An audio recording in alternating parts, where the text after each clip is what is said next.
At this time, we'll call the February 1st, 2022 meeting of the Jackson County Board of Supervisors to order. Larry McDevitt, Mike Steinis, and myself, Jack Willie, with the supervisors. Lisa Smith and Bjorn Beck from the auditor's office, and Luann Goki, our administrative assistant. Our agenda initially said that Representative Lee Hine would be here this morning, but he is not going to be here till next week. So the first item on the agenda this morning is David Dreyer. Morning, David. Good morning. Happy first day of February. Oh, yeah. So Boy. we're getting through winter slowly but surely. Well, we'll see what the groundhog says Wednesday. So the first item on the agenda is an entrance permit, a residential entrance for Rebecca Graham Christensen in Tidmore Township, section 13, 380th Avenue. Again, it's a residential driveway, and it's been reviewed by staff and recommend approval, and the driveway will be on the west side of the road. Move to approve. We have a motion and a second to approve the Class D residential entrance for Rebecca Christensen. All those in favor? Aye. Aye, motion carried. And then the other item on our agenda, as you know, last week, rock bids were opened, and today we would like to award the bids. And since the opening, the techs have been crunching the numbers, and based on prices and quarry sites, we recommend the purchase of a base ton of 96,532.8 tons, with a total cost of $663,078. All budgeted funds were expended, $1 million that would allow us to purchase 151,082 tons. Generally, the increases were about 22 cents on average a ton. Still provides us a cushion to haul extra rock if needed to. In the past, we've hauled anywhere from 96,000 tons up to 127,000 tons. So we recommend awards to Bellevue Sand and Gravel with a base ton of 34,804.8 tons at a cost of $227,508 from their various identified 6 quarries. River City Stone recommend a purchase of 3,505.6 base tons at a cost of $24,714.48 from their 2 identified quarries. Wendling recommend a purchase of 56,256 base tons at $397,090.72 from their 14 identified quarries. And Preston Ready Mix 1,966.4 tons at a cost of $13,764.80 from their 3 identified quarters. Oh, I'm sorry, David, you mentioned how many reserve ton that we would have? We're if we spend $1 million budget, we'd have the ability to buy 151,082 tons. Okay. Buying 96,000. Base tons, that's what they're guaranteed of us purchasing from them. So then we can do that from any various quarries. We're not Yeah, regulated to where we can. So basically, we're telling them we're going to buy at least that many tons Yes. for the year, but we'll probably buy Exactly. more. which we generally do. Yeah. And how did we come out this last year, you know?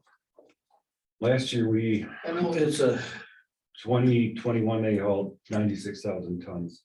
This year, they're over that, up to 127,000 tons already. But they're still cushioned. They haul more rock this year. And it's just based on various vagaries and weather conditions and situations. is that a yearly or is that that's not a Yes. budget type deal? One of them runs from the year. The bids come in March and they start new prices in March. Is that correct? That's correct. And but the tonnage runs from January. No, I think they're, Stacy's tracking it for within that same Budget? budget Okay. year, yeah. All right. I thought it was kind of split three different ways. It was kind of a really Not that I'm aware of, I think it goes from tough to follow. March 1 to end of February, tracking those numbers too, so we know how far above or over we are of that target amount. So like the 22 cents average increase, that's probably somewhat average over the last couple of years, I guess, I would It imagine. was just from last year to this year. Well, you know what fuel prices did, and we certainly Yeah, expect. the numbers jumped. That's what we did when we raised the gravel was, I mean, you don't get as much product for your dollar anymore, of course. No, you don't. I looked at the rate increases over the Yeah. years, and there were years where they went up significantly. There were years when they were having their rock quarry wars where the prices Yeah, were all over the board. I had to ask, what the heck was that going was on at that interesting. time? That was kind of fun. They all got smart to that, though, didn't they? There's one Well, they're event, all competitive here now, you know. there was an event in 2008 when that big flood hit. Their Atalissa quarry, the Wendling quarries flooded. And they've been digging that hole since 1842. It took, Tony told me it was $396,000 worth of diesel fuel to pump that hole. Holy cow. And it took them, I don't know, 5-6 months, that much water in there. We rebuilt that scale house and a platform. That's because it completely went underwater. So. You're good with these? Yeah, we're. Motion to approve it. I would second. A motion and a second to approve the rock contracts. All those in favor? Aye. Aye. Motion carried. Let's hope the storm stays south. And Amen. Well, it looks like it. We might get lucky. I cannot read that on at the same. So the bottom one? Yeah. That's 563-652-2426.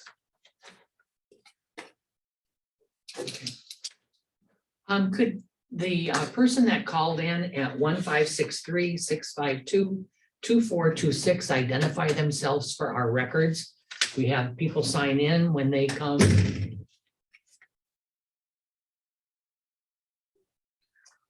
I don't see that they have a microphone on there. You have to do it in chat then. Can't show on the phone. Just on chat. This I can't get make it. Huh? This can't make it. Okay, That number sounds familiar. yeah, I have no idea. Lisa, do you want to start? Roger's on. Roger, do you want to start with your presentation now? Should we Does call- Becky need to Should come we call down? Becky down? Yeah, We'll recess and get Becky here, and yeah. at this time we'll reconvene, and we're joined by Becky Chapin from the Human Resource Office and Roger Siddell. Are you on, Roger? I am on. Good morning, everybody. I am actually going to have Stephanie Lathrop go ahead and do our presentation. Okay. Good morning, Stephanie. Good morning. Morning. Morning, Let Stephanie. me share my screen here.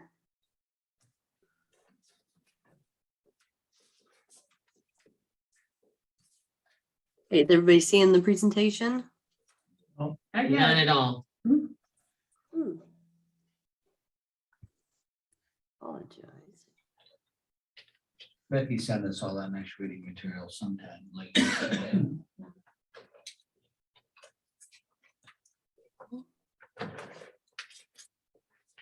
You get closer.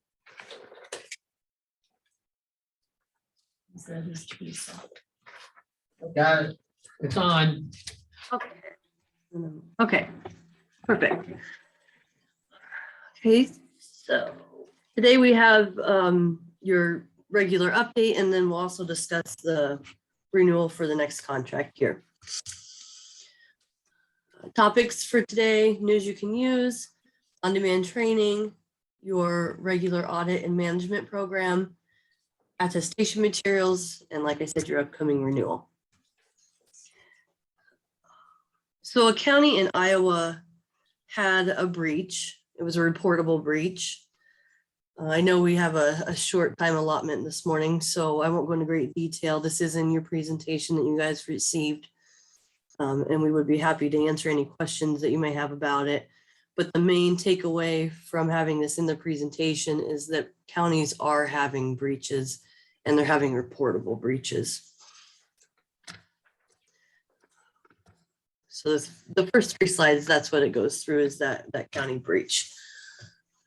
As I move on to your training, you all have access to, or should have access to, the analytics report that shows your training, and you can break it down by department and get more detail on who's taking the courses, who has courses outstanding, and that kind of information. Here we have this is a snapshot of the on-demand report for the entire county.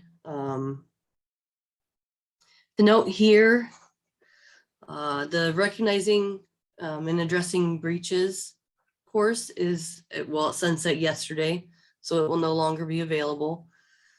And then your last course that was assigned, which has a lower percentage rate here, was assigned in November. And then you're down here at the very bottom, your grand summary percentage completion rate. It's at 53.2%. I know it's really small here on the screen, but we need to continue to work on getting a higher level of completion with your courses. We strive to have all of our clients at a completion rate of 80% or better. I mean, ideally, everybody would be at 100%, but we know in the real world, with employees coming in and out, and just being able to take the courses, having the time and stuff, that ideally, we're not going to hit 80% or 100%. So we do look for 80%. And we feel like you have a good standing if a breach would occur if you are hitting the 80%.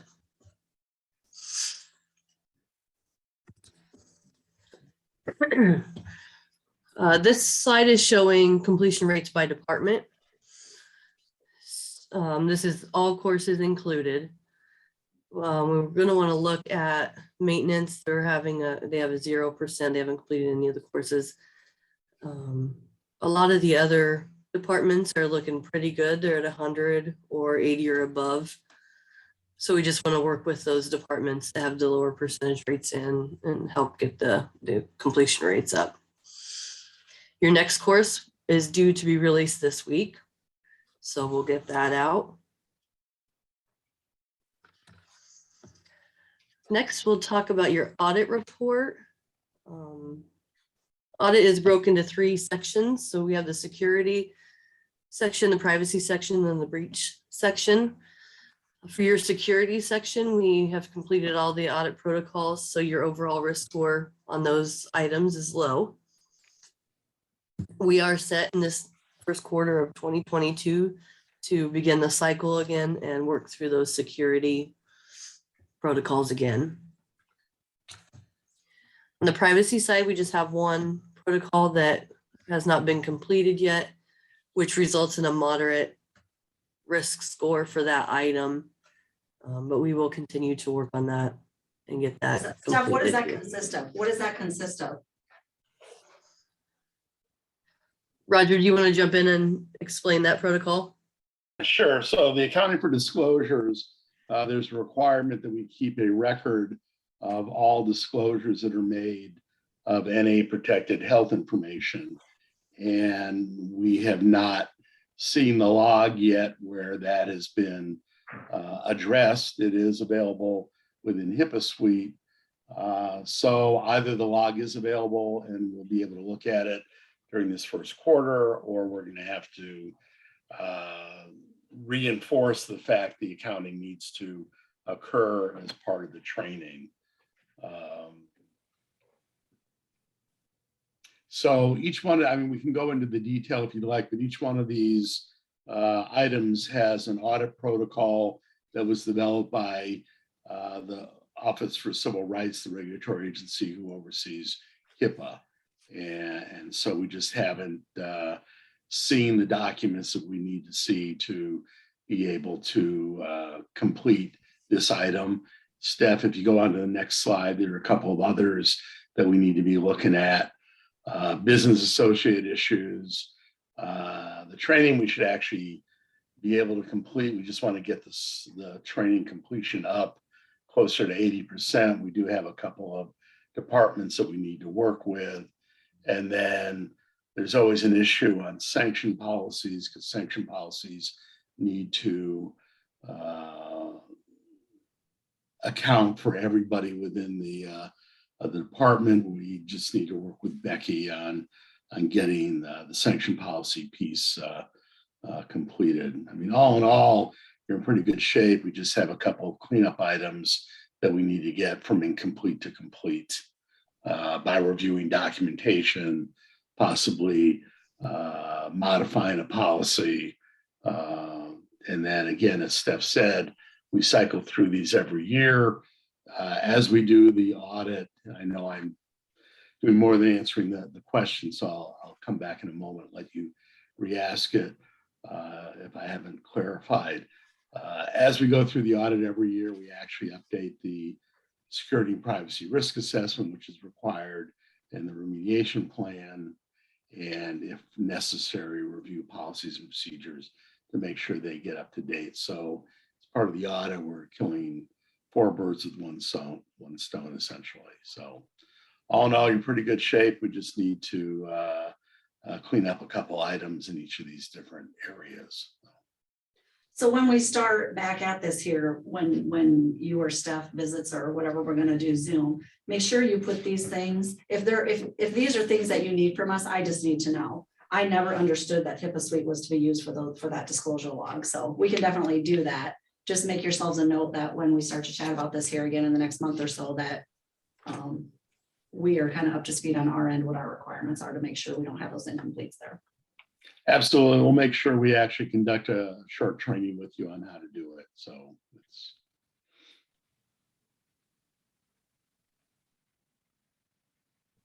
Any other questions on the audit and the update of the risk assessment and remediation plans, policies? It doesn't appear there is. Okay, very good. Steph, you want to take over again? Yep, we'll move on to the attestation materials. These were delivered via email, and you guys should have copies of them. I can pull them up individually if you'd like. They're the same type of documents we do it at the end of each year. So you have your certificate of attestation, the letter of the county's compliance to HIPAA regulations, and those can be used if you have a vendor that wants to ensure that you are HIPAA compliant. Those are a good way to prove to them that you are. Then there's a full copy of the audit report that we just went through the different sections on. Would you like me to pull anything up and review them in more detail, or would you like me to move on? I think we can move on. Becky had sent them to us, so we had a chance to review them. Okay. So your renewal date is February 15th. Your current level of service is HIPAA Select. The cost for the renewal year is $12,852. We did send the engagement letter along with the other materials, so you have that to execute if you decide to continue the service. Any questions on that portion? I just had a question on the on-demand training that's listed out that was not broke out before. Is that something new or? It's always been included in the price. We've just changed our accounting system, so we're accounting for it differently. So it's broke out separate now, along with HIPAA suite, but it's always been included in the cost of the contract. Okay, thank you. I would like to point out before you move on, Steph, there was a slight increase this year to account for inflation. So What was the increase, Becky? It was just over $1,400, so about 12.5%. I thought inflation was 5.9. Well, we typically don't raise our prices, we don't do it every year. So the last time we had a price increase was 3 years ago. So it isn't just the current inflation piece, but what we've seen over the past couple of years, plus what we expect to see moving forward. We really don't like raising our prices. So when we do it, we try to account for what's going to happen over the next couple of years. So maybe this is a Becky question. So, or somebody could tell me, we have a couple departments, of course, that are lacking. And do they have to do this individually? Can we have a group meeting and do these capsules or whatever you want to call them? And can they answer as a group and get through these things, or do they have to all do them individually? If No, I can everybody- jump in on that, let Go me ahead. I'm sorry, Becky. So many of our county clients, particularly for secondary roads, Yeah. we end up doing group meetings. So it is a possibility, as I say, for secondary roads, that's how we typically handle it. Either you can launch the training yourselves in a group meeting, or we'll come in and conduct it and get everybody in the department signed off at one time. And maybe now that we're through some of the thick of COVID, maybe we want to consider doing that now, at least with that department. We do have a dedicated room now where we can get some of the employees that are obviously ignoring the emails to train, that we can set them down and have them train here, but the secondary roads department will be a challenge. And if you'd like to set up a group training for us to lead, just let Steph know and we will schedule it in, and we can schedule it in when we come to do department walkthroughs as part of the audit. Okay, we'll do. Just to know, That's depending on the weather too, if what time of year you do that, or if any emergencies arise, you can't hardly have the whole secondary roads come at one No. time. If you could split it up half and half, maybe we covered yet. I don't know. I'll try to coordinate with their office manager when they're next. They'll have a meeting this spring. And maybe we can coordinate. If you can't be here, maybe we can do like an online, we can put them in maybe in our community room, and you can present from your location to them if that will meet the requirements. Absolutely, whatever you'd like to do will accommodate your specific need. And if you do a couple meetings, we can certainly do that.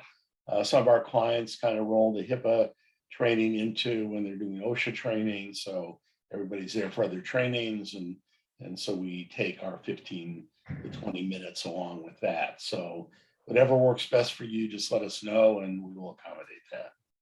Sounds good. We will do that. Okay, what's your pleasure on the continuation of the contract? I would make I mean, you're good with this, right, Betty? I Yes. mean, we don't have. Yeah, we do have an option. We talked about last year to do a lesser plan than the select. But that involves a training and more requirement on my end, and unfortunately, it's not an option right now. So I feel Hipaa Select is the way to go for another year. And we talked about revisiting that last year, but it's not a good time now either to revisit backing off from service. So I would make a motion to approve the annual Hipaa renewal as presented. Second. Have a motion and a second to renew the corrosion compliance solutions contract. All those in favor? Aye. Aye, motion carried. okay, Roger, we'll get this back to you. Okay, very good. We thank you for your support. Would like to run through just a couple quick final items, just some updates for you. We certainly appreciate your continued use of our service. Steph, if you want to go ahead and advance this, I'll just go ahead and talk through it. It'll take 5 minutes, less than that. So we do have a new support option on our website. You can see we have a chat button. So if anybody has an issue with something, they have a question, you just go to our website, which is karosh.com, and click on the chat button, and we have immediate answer to that. We can also, once you've initiated a chat, we can go ahead and generate a phone call. So trying to increase our ability to support you with any needs that you have. We, of course, always have the email support, and I think we do a good job of getting back with people, but sometimes you really want an immediate answer. So we've gone ahead and implemented this. We're actually going to roll out a client-only page, which will have even more support options on it. Okay, Steph, next. So one of the things that we also have done this year, we've partnered with a company called KnowBe4, which is the premier provider of cybersecurity training. They do things like white hat phishing attacks and spear phishing attacks. They can decrease your risk of being caught in a cyber attack or a successful cyber attack enormously. People, when they first start this, have about a 48 to 52% exposure to being hit by an attack, falling prey to it. A year after using KnowBe4, it gets down to about 3 to 4%. The way we've priced this is if you were to go to KnowBe4 directly, we charge the same amount per seat license that they would. We make our piece of it on, because we're buying so many licenses, we have a discount. And then we add a nominal management fee so that you don't have to do anything. We just generate reports. There's no management piece on your side. If that's of something of interest to you, we can talk about it. We did go ahead and put together what the quote on that would be. So if you're interested in this, it costs you a little over $4,100 a year. Many of our clients are moving to this because the most likely way you're going to end up having a breach is because of a successful cyber attack. And KnowBe4 can handle this better than we can. So as I said, we became a reseller. So if you want to have that conversation, Becky can let us know and we will have that conversation and delve into a little more detail. Okay, we'll do unless that. anybody has any questions now. And then we also have a referral program. We're rolling out a new product for smaller clients. It's called Hipaa Express. And all we're asking our clients to do is if they refer to a prospect, the Hipaa Express and people come to our webinar, we will enter you into a drawing for a $3,200 value of our services, which you can use, for a future renewal.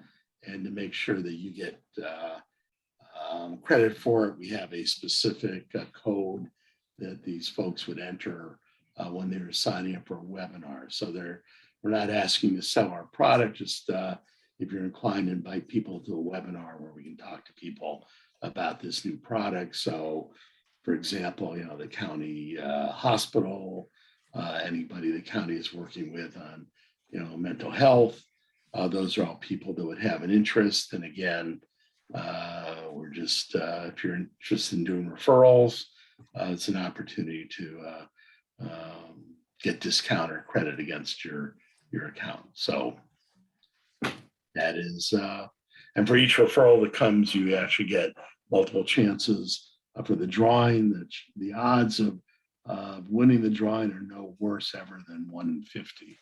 So anyways, we're throwing this out to all our clients, so we just thought we'd mention to you. So that's all I have left to say. That's my story. I'm going to stick to it. So unless you have any questions, we appreciate the time. Thank you, Roger. Thank And the you. confidence. Thank you. Thank you very much. We're Thank you, going to go everyone. ahead and move on then, and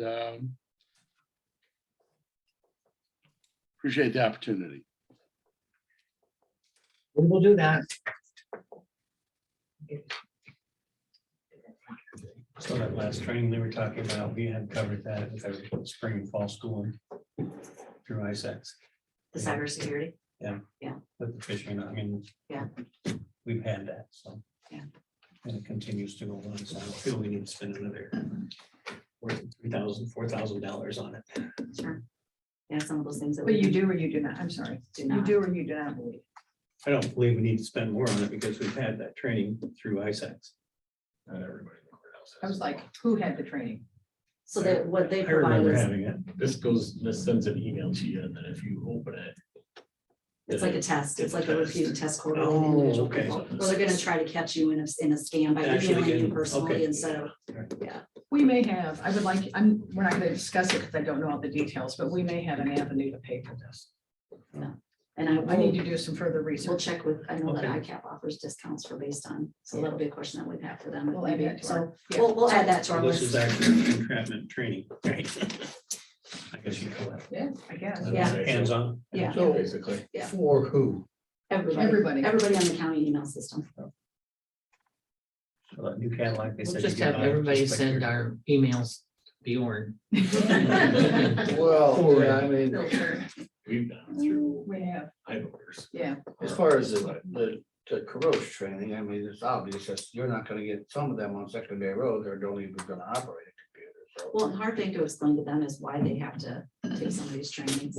Wasn't the treasury department lacking a little bit too? Where'd that go? What's her percentage? Didn't I see that on the list? As I quickly looked to run down that list. I looked at it quick like yesterday and went, wait a minute, why am I only at 80%? And stuff never got back to me on mine, but treasurer's office is at 83% of their required trainings in Hipaa. So we'll get after them on that.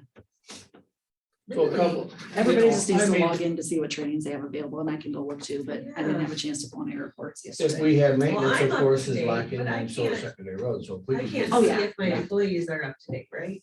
No, You can. So who's the first, the fourth person in the supervisors? Luann. Luann. Okay. Yeah. We were 100%. No, Luann's at 100%. I should be at 100%. I took every one of them. that ever I come thought up. I did too. Yeah. The thing is, they continually update, they continually add them, so you need to continually But log they in. should come to us, all But right? they would be on our They should. email list They and should, I know yeah. whenever they're Yeah. there. Sometimes if you don't click out of that thing right, you don't get credit for it. Right. I took screenshots of the last time I went through mine, because it's deceiving the button that you need to push. Yeah, and it Yeah. tells you in the It beginning is. to hit. Yeah. Yeah, whatever it is, yeah. Bruce struggles with that, I think. Like he takes it, but it doesn't complete. Does I think the He last doesn't time. Click the right button. So we have, Yeah. I have to do it for the mental health board too. And a couple times I told Julie from Cedar County, I said, I did that, but I don't know if I got credit. She says, I'll check and see. And the one I did and one I didn't. And I said, well, I took it. She says, I'll clear it up for I you. have one to do. I do. You can see if we cut. if we I can, took yeah. it to, Okay, So yeah, All we'll get some more information out, make sure employees are getting where they need to be on that. Like I said, we can have maintenance come in. Well, it's pretty obvious, we're gonna have to have maintenance secretary road come in at a Yeah. group and Yeah. either take Well, this. maintenance can sit up in the old office there for 15-20 Yeah, minutes. but that and walk doesn't, through it. if Yeah. unless we can do 10 at a time. Yeah. We're just defeating the purpose here if we can. Well, they're department and employee specific. you're So talking maintenance about isn't- Marty and his group. Yeah. His- Oh, well, So they're not three gonna of have the them. same training necessarily as secondary roads. Secondary roads training will be minimal, if they're gonna cover them in 15 to 20 minutes. Yeah, So okay. I'll pull some reports and we'll get it fixed, but Well, he said we That's were in just- pretty good shape, but still, I guess you want to be in compliance. Cybersecurity, I don't care, is a huge issue. Hmm. We have a Well, lot of it is, exposure here. and yeah. our IT guy needs to tell us what we need to do. Let's do it. Don't click. Thank you before you- I mean, an example is I get emails weekly from employees wanting to change their direct deposit. That hasn't stopped. They're not valid emails. Mhm. You learn to recognize some of those things, but some of them you just don't recognize, and that's kind of what the training's It's about. no different than what I told the contractors. We're not changing. However you start off getting paid, we're not changing. So if an email comes through, we're not going to. we're not Alter our going to- method. Mm-mm, Nope. Nope. Yeah, that's good good planning. Yep. Okay, Thank you. thank you. All right. Beth? Yes. Good This time morning. we're joined by Beth Dearlock, our county treasurer. Good morning. All right, you guys have the report, I believe. Yes, Yes, we do. good deal. So semi-annual report through December 31st. I'll have to put a publication in the newspaper once it's approved. The first page is this spreadsheet that I create. which shows the auditor's ledger in the first column, any warrants outstanding, and then the treasurer's ledger. And you'll see at the bottom of page 2 that 17,826,666.72 for treasurers is what we're balancing to. Outstanding warrants number 680,552.61. So that's just warrants that we've written, hadn't cleared yet. So if you take those two numbers, the what's this is showing you is that if you take the auditor's number, add in the outstanding warrants, it equals my number. So we balance there. That's great. And then, yeah, Yeah, it's always good to balance, always good. The next page is the breakdown of where that number is as far as bank accounts. So you'll see that 17,826,666 at the bottom. And then what accounts they're in and what's cash. And the second or the first section there, the 23,717.80 is a number that we will see again. I'll point out in the daily balancing. So the third, fourth, whatever page, the next page is the breakdown with interest in transit. So any interest that we had accrued but hadn't been added on yet on our end, because obviously we don't know what it is yet. So that gets calculated in, and then this 17,802,948.92 is what we actually have in the account registers at that point in time. You're going to see that number again too coming up. So just pointing that number out. So that's the settlement that balances all those numbers. The next thing is the semi-annual report that prints off. This is what actually gets published in the newspaper. It's going to show you the July 1 balance, all revenues that came in. That equals what should be accounted for, the 45 million. Any disbursements that came out, and then the fund balances. You'll see there at the bottom that 17,826,666.72. That's where it's all dispersed as far as accounting goes and what funds we keep it in. And then again, you'll see the auditor's warrants outstanding in the last column. That 680,000 is there too. So I don't think I normally included the last few pages, but I thought it was helpful for you guys if you ever wanted to look at it. This breaks down all the revenues that are listed on the semi-annual report and all the expenses. So you'll see in each fund what came in as revenues and what came out as expenses. You're looking at me. What? Oh, I thought you had a No, question. what my comment about this is very interesting, actually, would be really interesting, would see the last 4 or 5 years there. In 4 or 5 Oh, columns. yeah, extend it out. That Oh, would, yeah. that would be, like we do with our budget pages. To see what the difference is Yeah. in revenues and Yeah. expenses. Yeah, I mean, I probably have that on file if you guys want me to. yeah, I don't know I if think it's it'd such be a thing, interesting it's to just see that. to have 3 or 4 more columns there, would. Yeah, would be I really. mean, the first line, the current net property taxes at 17 million. And I'd just be curious to see what it was What it last year, and was, a couple years yeah. before. Yeah. Yeah, we can, I can look back and see if I can pull that as a report. I think it'll let me go back to each fiscal year and print this off, so. Be good to see. I can do that for you. That'd be great. I don't want to make more work, but it would be. It's, I mean, as long as I can print it Yeah. off, it'll probably be pretty easy. Yeah. Just change the fiscal year and the dates and it should pull it for me. I don't know how far back the system wants me to go, but I can find out. Just the last couple of years, it'd be great. Sure. I give you a feeling of how you're progressing or not. Right, yeah. Yeah, and if there is a big difference, where did it go? Or where did it come from? Or where did it go? What it does is just bring up a red flag, so we need to know where we need to Mhm. address. I know, like I said, it is meaning that property values have gone up like 18%. And I just like to see that correlation with taxes coming in. I mean, I know it's in arrears or whatever. so But to it's see not- the dollar amount Yeah, there how much in that revenue. changes. and stuff. Sure. The next page, the spreadsheet, is the treasurer's daily cash, which I do every day to balance the books and 3/4 of the way down is where you'll see that 17,826,666.72 total cash amount. And then cash in banks is the second column. I pointed that number out earlier, the 17,802,948.92 is what we had accounted for in the register at that point in time. And then the cash in office of 23,717.80. And that number gets broken down further on here in the report. So that was our cash in office at that point in time. The glasses off and more. That's too little. The next is the banking and investments balance sheet, another report that we print every day that just shows the account register balances of each bank account that we hold. And this, it's a little shorter than it had been in the past because I closed out some of the sub accounts that were listed in under iPay. So the general basic fund has the majority of the funds in it through iPay. And then Green Island Drainage and Green Island Lily Hollow were the only two that really needed to be separated out. So I kept those separate and consolidated everything else into the general basic fund.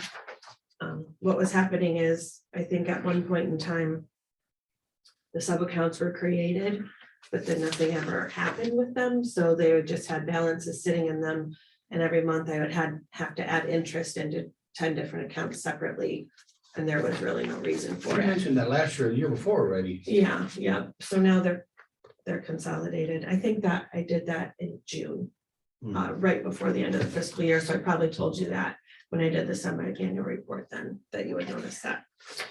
All right, so this probably all the way to the end here is just one big spreadsheet that breaks down all the numbers that we've already gone over. So the first one is going to be actual physical cash in office, and then you'll see the total at the bottom. That's what we physically have. The next page is the bank accounts, again with their balances. The only difference from the balance sheet is that this one doesn't have the CDs included. The CDs are on a separate sheet, the very last sheet. So it's broken out a little bit more to match up with the numbers that are on the first 4 pages that I showed you. So the next one is debits and credits. That's debit card transactions and credit card transactions, basically from the last day of the year that were pending that we hadn't received the deposits for yet. So those are pending. Also online payments, it's the web renewals. That's the next page. That would be what we collected online the last day of the year that hadn't been deposited in our bank yet. And then the last page, again, what we just talked about was the CD balances.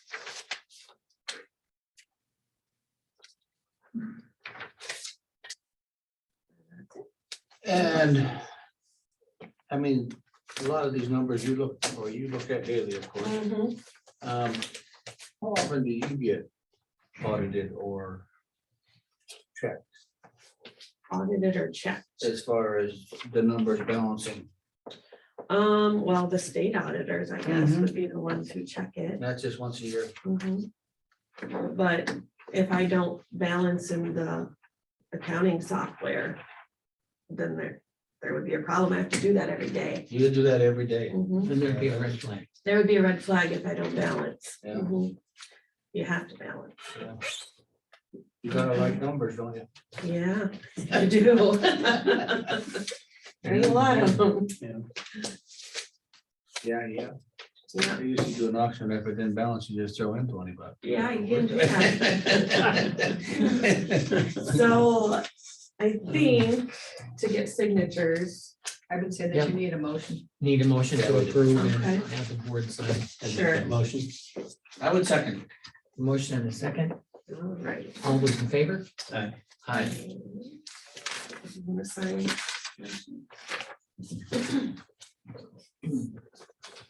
You know, Lisa, from what Shelley tells me, after I have approval on this to get it in the newspaper, that goes with you. So you need the publication. We'll get it. So what your motion was to authorize the publication of the county treasurer's report. right? Okay, To yeah. approve and submit it for publication. Mhm. Okay. So I need to submit it to you, or do you want me to submit it directly? It's okay if you want to submit it yourself. I mean, because it's not part of the minutes. So I would say it's okay for you to submit it yourself. Directly to the newspaper. Mhm. Yep. Okay, All three of them. and then. The claim, I'm only asking this because this was a conversation through emails with treasurers last week about who pays for what. And some counties do it as the auditor submits everything through the Board of Supervisors report. And some treasurers submit their semi-annual report individually. And then the auditors pay for the publication. You know, would that be another Shelley question? Yeah. Okay. All right. And then next on the agenda is an abatement request for a mobile home tax. Yep. So with this situation, it came to light because we had the Makokata MHP LLC is who bought all of the mobile home parks from Kenny Moore. So they're trying to clean up the paperwork basically of what's actually in the parks and what's accounted for on the tax roll, which is very helpful for me that they're doing that. And they had 8 mobile homes that they had bills of sales for that he sold them when they bought the parks, but he didn't have title to them.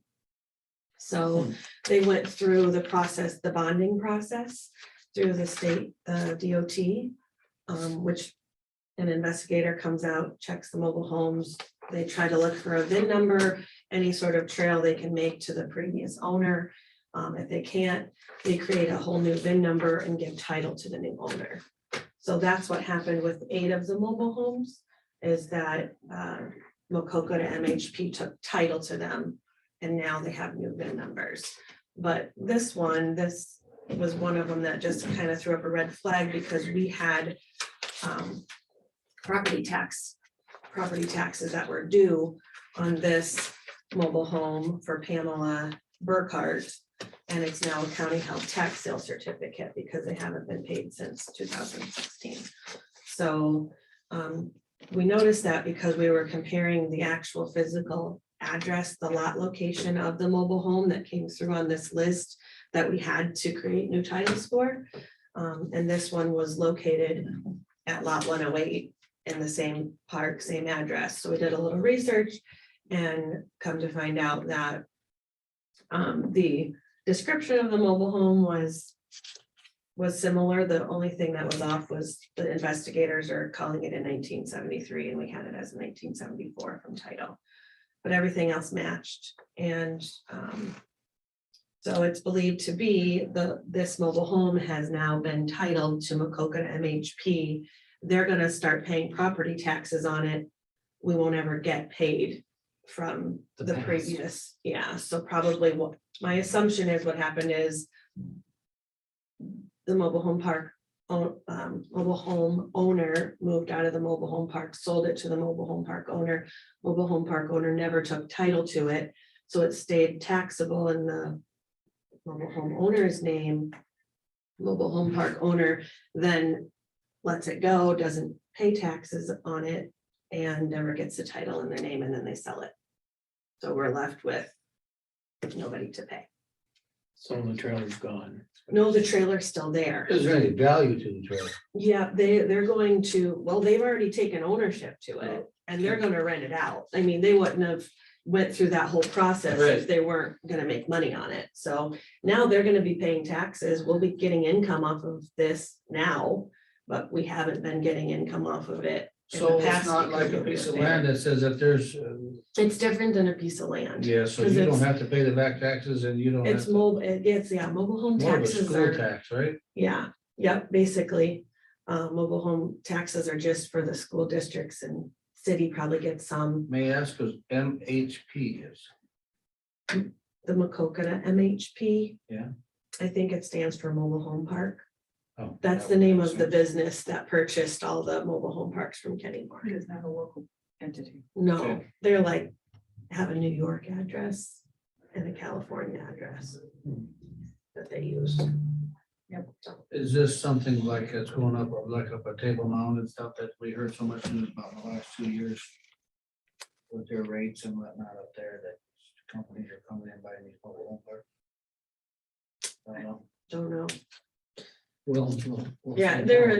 a bigger, so Wacokota MHP is just what they locally operate under, but there's another larger mobile home park They're just part corporation of, name. under the Yeah, umbrella. yeah, under So- the umbrella, right? Going forward, they're gonna make their tax payments as required. They will, There's not a lot of money that we're talking about here. This, I guess no, right? it's your It's recommendation basically, that we abate this. it is just to clean it up off of our books. We'll get rid of the county health tax sale certificate and we'll start collecting taxes again.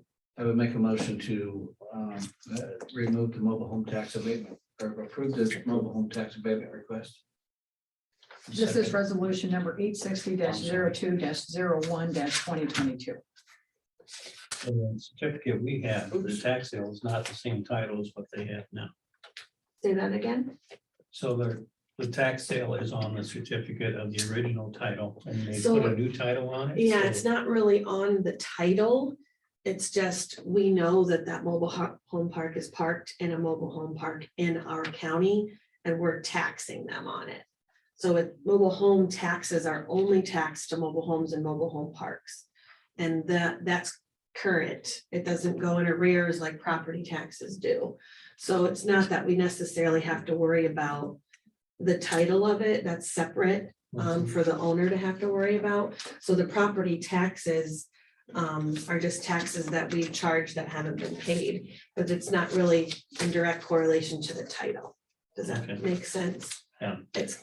So if they're sitting in a real setting, they would be paying property taxes on the value and the. Yes, yeah, portion so of the the way land. that we know that a mobile home needs to be taxed is the title comes through our office. So that's how we pick it up.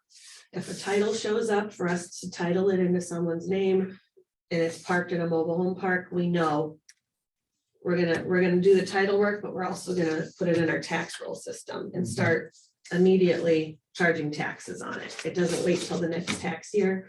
It goes off of July 1st to December 31st or January 1st to June 30th. So the ones that are parked out in the country somewhere on somebody's farm, they're still taxed. right? They're taxed as real estate, like it's either Just a like building on, Uh-huh. yeah, it's either a building on leased land or they own the land and then it's taxed as real estate. So those are different. Mobile home taxes are just basically, they're in a park in your county and they should be paying taxes to the school and the city and everything that they're. The mobile homes that are parked in the park, they're paying on square footage. Whereas a mobile home that is out in the county parked wherever, they're Paying on actually value. assessed. Yes, and the assessor's office Have picks an them up assessed and value. gives them a value, and that's how they are paid. Yeah, when we figure mobile home taxes, it's just a calculation of, yeah, By square square footage times 0.07 or. Yeah. So like on a motor home, that's different. That's would be license plate. tax, Mhm. right? Mhm. Explains that. Yeah, you'd have title to that. It's a vehicle Mhm. and it would have plates where mobile homes don't get plates. They just Not get a anymore, they title. used to at one time. They used to. Mhm. They don't get plates now. They just get a title. And it's up to the owner of the mobile home if they're going to move the mobile home out of the park or do anything with it, such as transfer ownership. It's up to them to get that title work Mhm. done. That's the only way we're gonna know. So if you Mhm. sell it to somebody and they never do anything with the title, you're still gonna keep You're getting still getting taxed for assessed it taxes. because we have no way of knowing that you did that. So that's why mobile home tax clearances come into play too. If you move it, you're supposed to come to our office and get a tax clearance first. That tells us that we're gonna have to start picking this up somewhere You know, else. Or it moved out of the county and we shouldn't tax it anymore. Okay. you saying that, it almost appears like, that could be a racket at some place. It's So do we messy make in an my attempt to opinion. find this individual? Or how's that work? Does someone make an attempt to find this individual? I did make an Okay. attempt to find this I mean, individual. not you in particular, but the law or. somebody. Yeah. You mean the owner of it? Yeah. So I contacted the DOT and let them know what I found out, and they said we can't cancel that title because the investigator didn't find a VIN number on No, yeah. on the mobile home. So because they've created a new one, there's a new title out there where this one just sits. So They don't I have am a- guessing that these VIN numbers are like any other entity that has a VIN number, that they're located in pretty much the same spot. Well, I don't know. That's anybody's guess. Yeah, I think Those could we, be on a tag on the side of the trailer and they might have put siding over it or. yeah, just or taken it's it supposed off. to be like engraved into the chassis, Mhm. but if it's in the same spot all the time, I don't know, but the investigator should know that. It's, yeah, you're right, it's a messy deal, like, Yeah. that's why they get so, So I like, guess. back on their taxes and county what's the held, and then motion they I just made? Is sit this there. Your portion, Lisa, we should wait, or is this? No, No? this is actually, So this is a resolution in your portion here. Yeah, it's under, Yeah, Yes. Shelley created the resolution. I didn't have a copy of that. I just forwarded Luann what I forwarded Shelley. So you might not have the resolution number on yours. Okay, so I would add the approval of the tax abatement request per resolution number that Lisa eight stated. sixty, yep, 860-02-01-2022. I would second that. One more question, just not related to this, but what about a big houseboat that's worth $300,000-400,000? Boats would be through the recorder's office. So they would have to have some sort of, yeah, tag on them through the DNR, I would assume. And is that paid through your regular registration on your boat then? Or is there? okay, can we take care of the motion? I'm sorry. All those- Oh, it's not done yet? all those- No, No, all we those didn't in vote. favor? Oh. Aye. Aye, motion carried. Now you can go on. That's just Yeah, curious. that would maybe be a question for Arlene. Okay. That's how we wouldn't take care of houseboats. Okay, Any other questions? Thank No? All right, you're welcome.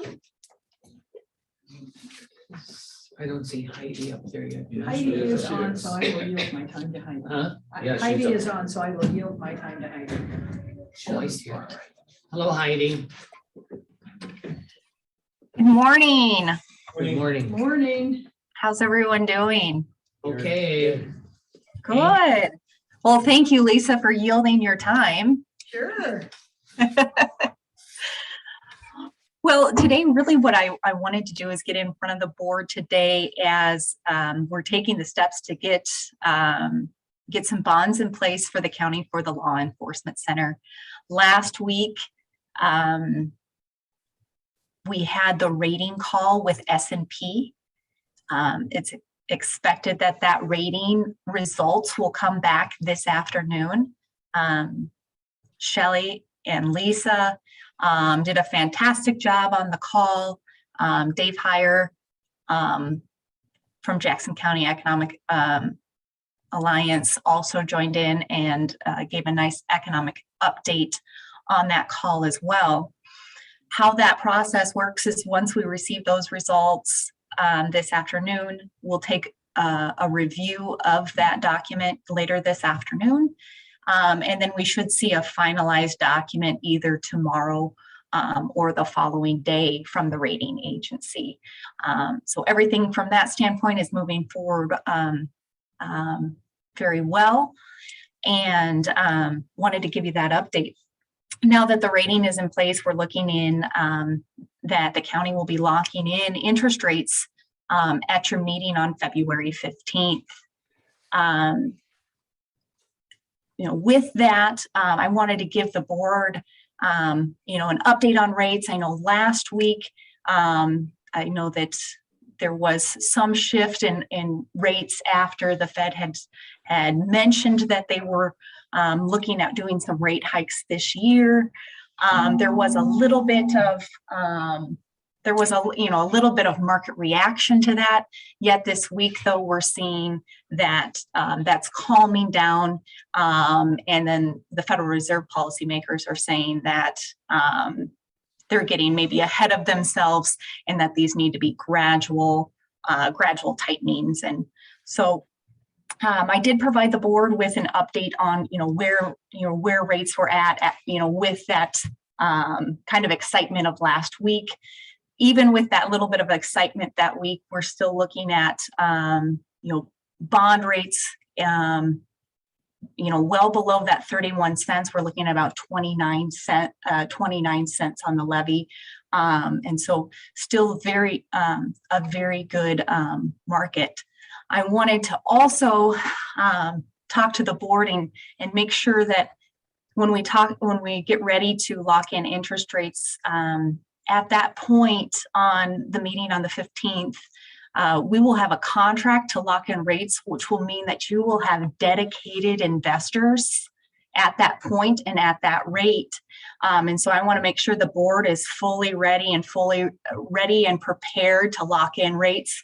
We want to show your bonds, only once out into the market. Is it possible at that point to, for the board to say, no, we want to wait? Yes, but at what cost?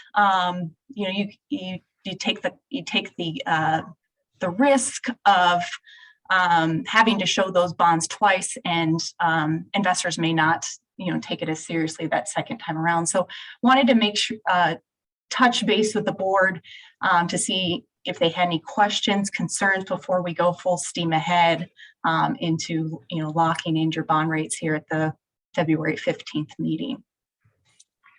I guess I do have a question, and maybe it's just a misunderstanding on my part. How are we locking in rates and we haven't put it out to bid, basically? Am I looking at this backwards? So with this sale, the Northland will be putting out an offering period the day before your meeting, and investors will be buying in at those rates. Okay. Once those rates come in, then we combine it on and then put it into a contract on that date going forward. Okay. Well, that's what I was missing. I didn't see where we were No, we getting don't. any rate quotes when we're locking in something I don't have. Well, and Heidi, when we met the other day, didn't you say too that some investors might just take sections of the? Yes. So how this works is when you go out into the bond is you'll have Northland will provide an order period to all investors in the market. And so, one investor may say, I only want, this is a 20-year bond. They may want only 1 or 2 years or only a portion of 1 year of that bond. So this bond will be a public sale with many different investors. But the county will only be making one payment to a paying agent that you will assign at your later meeting. The paying agent will be UMB, which they are the paying agent for almost all of the bonds, in the state of Iowa. They do a very good job. So, so that's how that works. Mike, and then to answer your question, I know it's important for you to see that the locals have can have interest in these bonds. They will be offered these bonds, and if they are wanting in a part, they can put their interest in during that order period time. Okay. Because now that you said that, I have some more questions, I guess. So you said they can kind of, almost what I'm getting is that they can pick and choose part of this bond. So that to me, that's a good thing. It would be very competitive, but then I'm still looking at long term, so I'm locked in. And you're saying this is going out the day. Somebody's doing a lot of scrambling, looking at a lot of numbers in one day. That's what I'm saying. Because isn't that the fact that these are coming in one day, a portion here and a portion there, or the whole thing as a whole? When you say, well, I want to take one company, or somebody's going to take 1 or 2 years, I want to be locked in here, don't I? I mean, don't we? Yes, you will be locked in. You will have a rate in for the entire All right. 20 years of the bonds. Okay, that's what my question was. And just so you know, Mike, Heidi sent us an email, wanting to know who our local banks are. So I think Heidi, you've probably made a contact already, I'm going to guess. Yes, at Northland, I represent the county. We also have the sales side that represents banks. So we have some that, we have representatives that will be calling the banks and. Yeah, because we talked about Yeah. Macocota State, We Bellevue did. State, Yeah, we talked about our and all of the local- banks in Yep. Jackson County. Yeah. That they would That be- was my question a couple weeks ago, Yeah. where, I want to be competitive. But then all of a sudden I hear this thing that we're dissecting this bond, but I still want to have a whole. Well, and when we say it's dice, so, Maybe that's not the right word, but you're saying they're taking a portion of this bond and bidding on a portion of it. But it's still gonna be in one basket that we're paying on. so here's the thing is this, so you're gonna be paying this off each year and there's a rate associated with each year. There's a rate associated with each year. So some investors like the shorter parts, some investors like the longer parts and will buy, so it's, but you will have one bond and one payment. We'll have it'll be all in one contract for the county. That's all I needed. At one interest rate. Yeah. Which are still favorable, yeah. So Heidi. Yes, sir. We just went through our auditors thing, or not auditors, Becky's. So we have a bunch of money at different banks at like 0.025%. Can we invest in some of this with the county money? Can we buy some of that?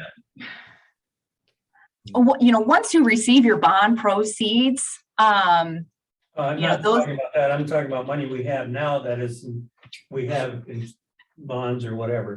Can we move some of that money and buy some of these with it? Because we're getting less than 1% now on most of these, and those are paying, what, 2 or 3, depending on what year it is.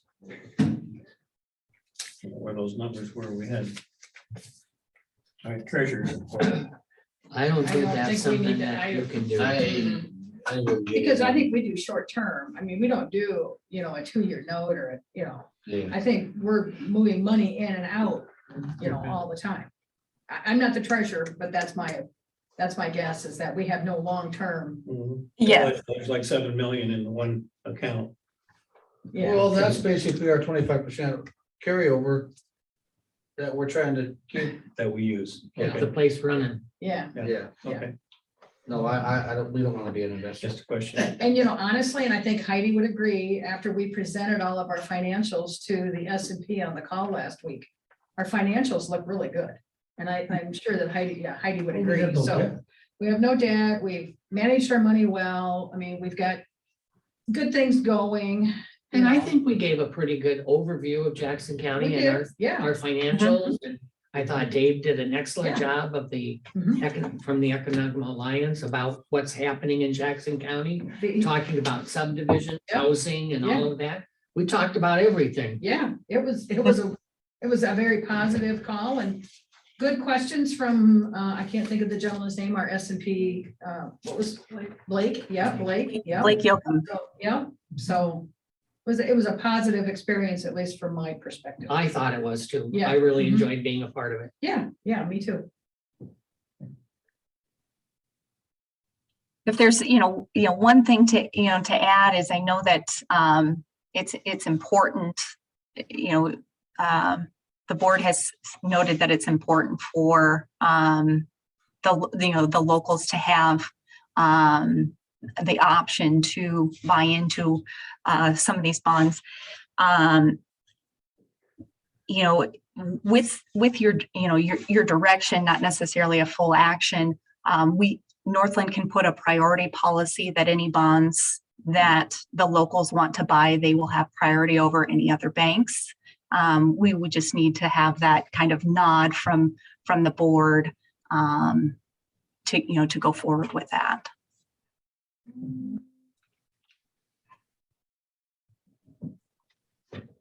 I guess I don't want to tie your hands. I just want to see what comes in and what the interest rate is and who's willing to bid. Okay. That's my personal opinion. I still have a question on this, the 15th here, we're gonna supposedly accept a contract, right, or a bond? Mhm. Okay, Yes. and that these are not due until the 14th? So who goes through them? Do we? Northland Security. would- Northland, yeah, Northland will be Yeah. doing that. Northland will They'd be be the putting ones that all, would- will, yep, so we'll be That's putting good. everything together for you and putting it all into one contract on the 15th. That's awesome. They're working on our behalf right now. Right, Yeah, I get it. A lot of things going on in the background, and then we'll be putting everything together for you, here on the 15th, so. I'm hopefully gonna hear from you this afternoon, Heidi. Yes, yes, yep, we're curious and Yes. anxious. Yes. yes, I am, I'm very curious and Remember, anxious Heidi, as she well. doesn't want any minus. Yeah. Well, and remember, we discussed, if there is a minus in there, if it's, that's not necessarily a bad thing. It Oh, I it'd know it. be a very good thing for the county. So, I expect that the county will have a very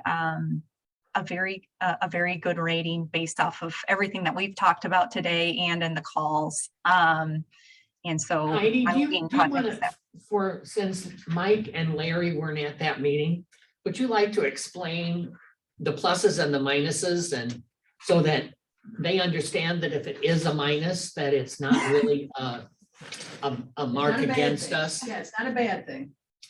So, so this rating is with S&P.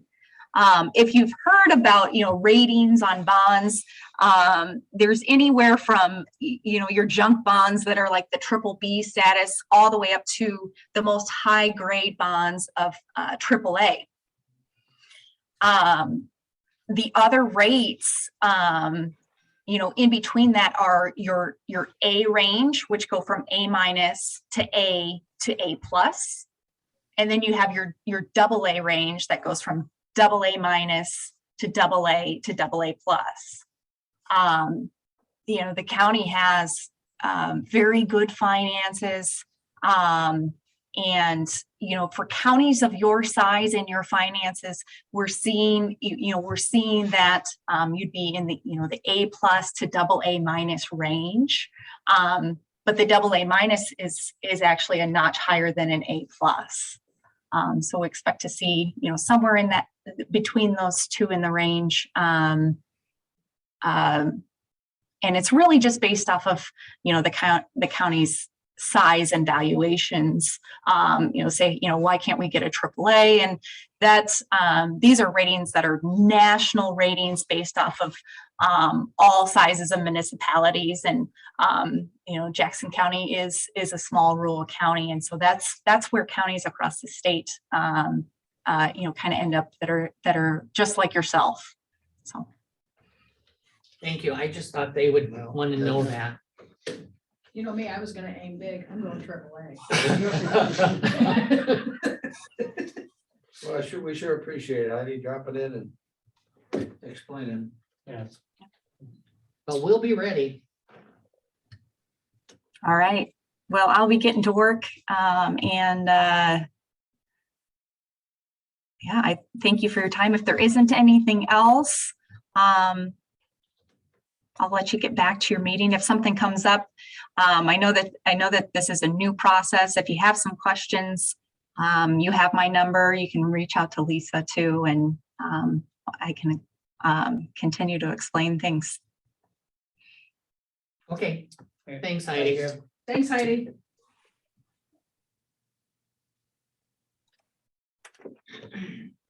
So do you want to take your time now? I will take my time. Take your time. It's honestly been, and I hate to say it this way, but it's been a joy. Yeah.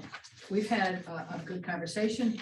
I think we should be, Thanks, Shelley. we should be very happy and proud of where we're at in Jackson County as far as our finances, and I look for a very anticipated, a good call. Even though I want to be a AAA, Heidi's told me we're not gonna get it, so. Well, as long as it's a AA or a AA-, we Yes. like a AA+, but Right, yeah, So- It's nice to have somebody that sits and explains the whole scenario. it was Yeah. very informative last week after the S&P call, as Heidi was sitting here and visiting with us. It was very interesting when she was explaining all of these different ratings, and it really was just very eye-opening. So anyway, I'll move on with the business today. I need a motion to approve the minutes of the January 25th, 2022 board proceedings as written by Auditor Smith and authorized publication in the official newspapers. Motion to approve. Second. the motion and a second to approve the publication of the minutes. All those in favor? Aye. Aye, motion carried. I need a motion is needed to approve and authorize the auditor's office to issue warrants in the publication of the claims listing in the amount of $197,886.39. I would make a motion to approve with the note that there was several pass-throughs through there for grants that were coming to the tune of almost 100,000, I think. Yep, I would second that.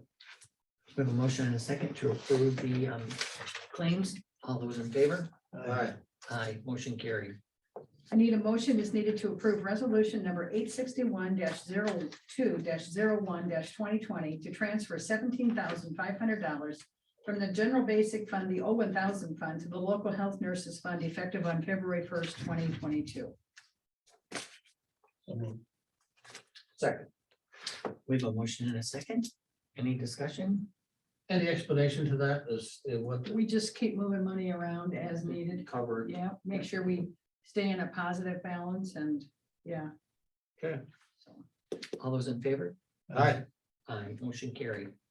motion needed to approve resolution number 862-02-01-2022 to transfer $80,500 from the general basic fund 1000 to the local health sanitation fund effective on February 1st, 2022.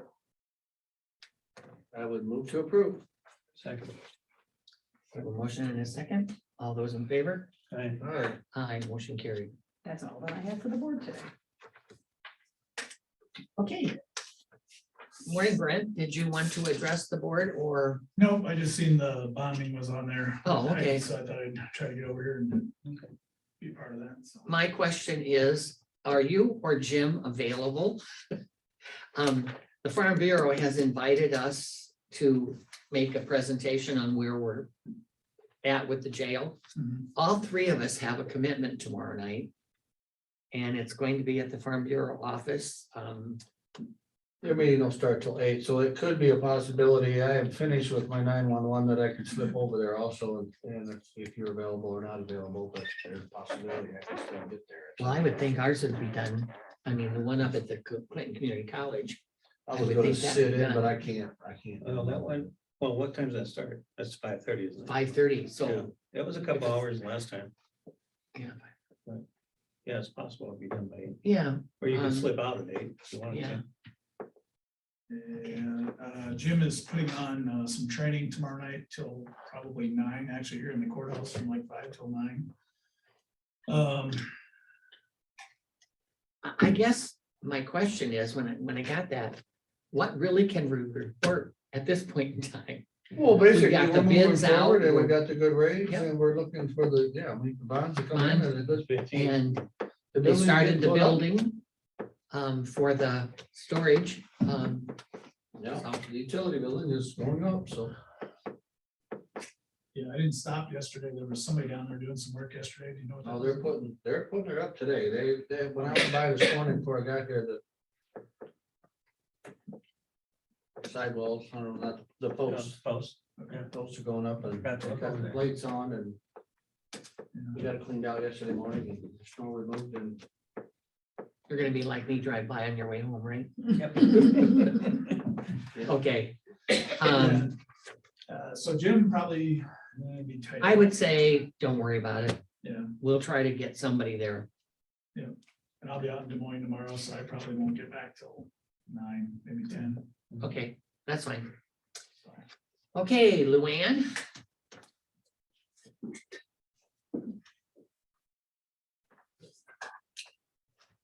Good morning. Morning, at long last, right? It's still morning, so we're doing all right. Yeah. Okay, calendar for this week. At 11 o'clock this morning, right after this meeting, will be the excuse me, the annual meeting of the Green Island Drainage District. Tomorrow, February 2nd, in addition to being Groundhog's Day, at 10 a.m. is a Jackson County Clean Energy presentation by Zoom for any of you that would like to go to that. At 1 o'clock is a Macoka River Watershed Management Authority plan. The Isaacs group is going to come in and do their mid-semester presentation. And that's by Zoom. I haven't received any information about a location. So that's at least for Larry. 5:30 tomorrow night is the Soil and Water Conservation District's public meeting regarding long-term planning for conservation. That's via Zoom or it's up at the Clinton Community College.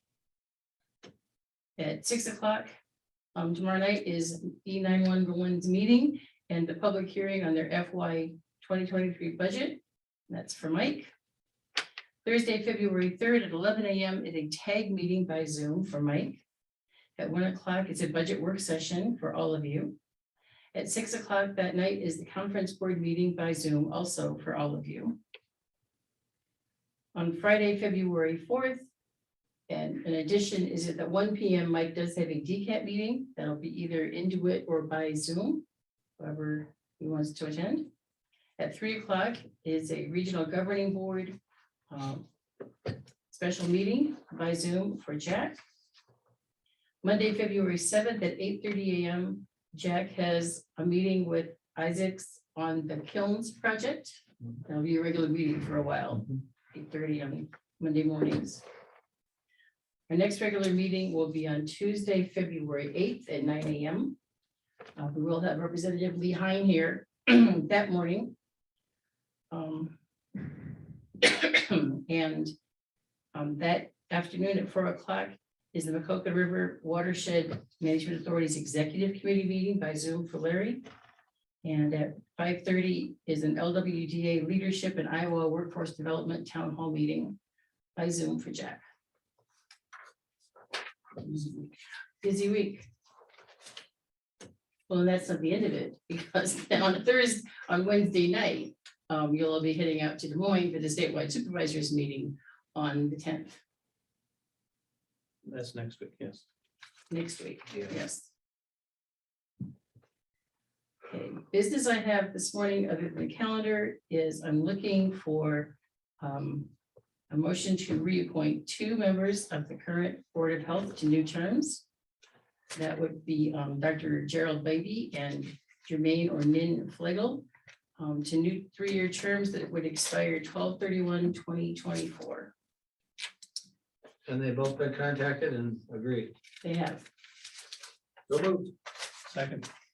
We have a motion and a second to appoint Dr. Gerald Heidi and Jermaine Mims Flagel to the Health Board. All those in favor? Right. Aye, motion carried. That was it. Thank you. Boards and commissions. Just note that we did have a meeting with the students from the University of Iowa who are going to be here for this semester. We had 2 of those groups out at the lime kilns. They spent a lot of time walking around, looking, taking pictures. There are 8 civil engineer students. This is their last semester before they graduate. They looked at the bridge. They're going to look at the flooding situation that we have out there. They're looking at the rock crusher. They're looking at parking and layout and trying to come up with a ADA accessible way to get up to the top of the kilns.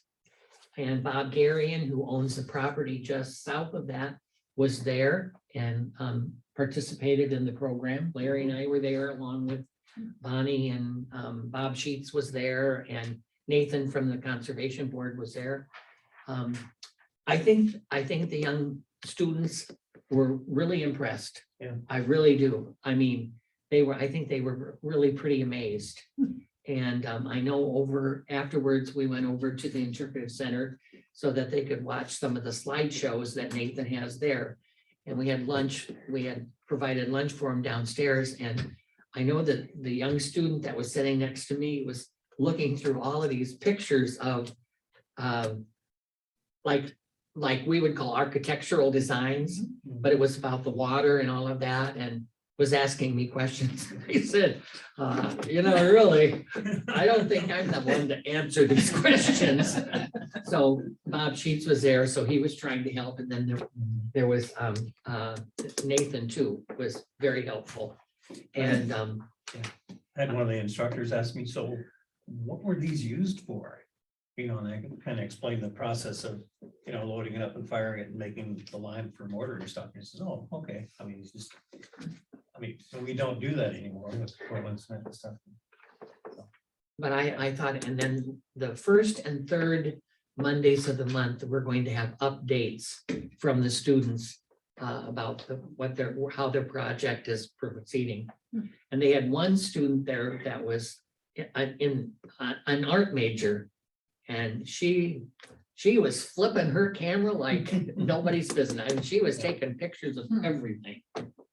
But they came prepared, dress-wise and everything else, and we walked up to the rock crusher, and it was a really great experience. And I was afterwards, just before I left, they were still upstairs, and so I went up and I thanked them for coming, and I asked them what their first impression was, and every one of them said, "We're just amazed." They said, "This is going to be." So then I put a plug in for our secondary roads opening, because since they're all civil engineers, I thought, hey, by the way, when we graduate, we're going to be advertising for a new assistant engineer. So I said, if you like Jackson County well enough after your program here, consider hiring next door. So anyway, but I really enjoyed it, and they're such nice young people. Did you walk down to the bridge? No, No. I walked up to the river and looked down at it, but I Okay. did not. Yeah, I went down there with a bunch of them, and about half the bridge is still there. And Bob's trying to slide another deck out onto it and put a platform out there and a couple of picnic tables just for an overlook to sit on the river. But Because that we don't own, yeah, that's it. and we He's wish we thinking- did. Yeah. But he did say that he was thinking of even putting some camping areas down there. But to get there, they'll have to go through our property. That would be the easiest rather than going up and over and down.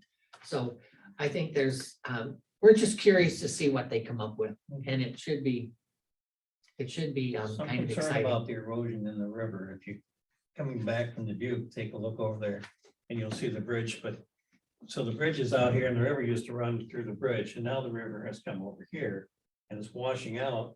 And it could take, a big flood could almost move the river on the other side of the bridge. He said this bridge is here now, but It might over be the kind of years, being on the an island, yeah. river might come around the backside of it, and it'll be sitting in the middle. So they seemed real interested in looking work at something out. everything and coming up with some viable options for us, so. But then the big thing is the price tag. Yeah. I know I told you when I went up to Camp Courageous, when they did each presentation, at the end of it, they said what it would cost to do that program, and wasn't one of them like 3.1 million or something like that? That was to Pretty pull the crazy. ADA thing through the land Oh, that they cable, inherited. Yeah, I was talking about putting a cable car ramp or system to get people down into the one valley where they want to do an observation center. And most of the people up there on wheelchairs and different things, so it's very complicated. Yeah. Sad, so. It was really an exciting morning. It was cold, but everybody came dressed accordingly, and so. Yeah, we had a meeting up at Camp Courageous a couple months ago.